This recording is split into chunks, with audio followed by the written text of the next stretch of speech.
Aquestes lletres tan xics d'aquí són l'entrada al Museu Nacional d'Art de Catalunya. Aquest edifici tan gran que es veu des de Plaça Espanya. El Palau Nacional, que és com es diu l'equipament que alberga el museu, es va construir per a l'Exposició Universal del 1929, com tot l'entorn del carrer Maria Cristina. Aquí s'alberguen obres d'art de la història de Catalunya com el Pantocràtor de Taüll, la Vicària de Marià Fortuny o el Laboratori de la Galet de Santiago Rossinyol. No sé si has estat alguna vegada, però cada any el visiten més de 800.000 persones. Això sí, la majoria turistes. Ara mateix el govern municipal de Barcelona ha presentat una ampliació per a que pugui rebre més visitants amb una inversió de més de 112 milions d'euros. Aquesta reforma està dins del pla que va pensar el govern d'Ada Colau el mandat passat per recuperar els terrenys de la Fira de Montjuïc per a la ciutadania. Però ara hi ha 3 problemes que estan desvirtuant aquest objectiu. 1. El Pla Colau per a la Fira comporta, entre altres coses, la transformació de la meitat dels terrenys que ocupen l'actual Fira en barri, amb la construcció de més de 500 habitatges públics, la planificació de nous equipaments per als veïns i les veïnes com un nou CAP, una nova ludoteca o espais per a entitats. Tot això l'actual govern del PSC de Jaume Collboni ho està deixant en un calaix sense pressupost ni calendari. 2. En comptes d'atendre les demandes de la ciutat, el govern actual està prioritzant la remodelació dels pavellons firals i ja no amb un enfocament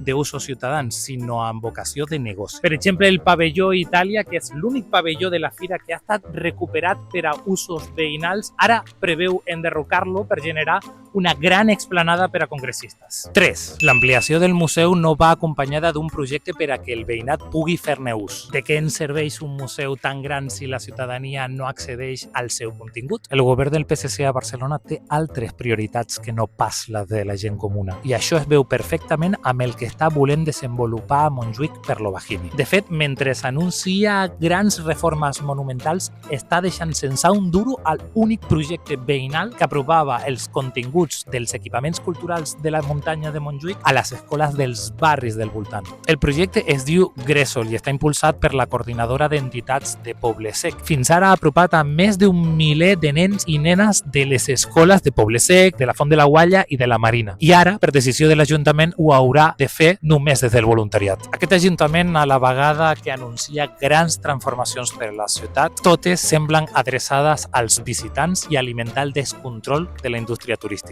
Ampliacions de museus i de pavellons sense veïnat, fre a la construcció d'habitatge públic i cooperatiu, promoció de grans esdeveniments, desprotecció dels barris i descontrol de l'oci turístic a la muntanya. Ja cansa molt aquest joc de la bolita. Necessitem un govern que governi per a la gent.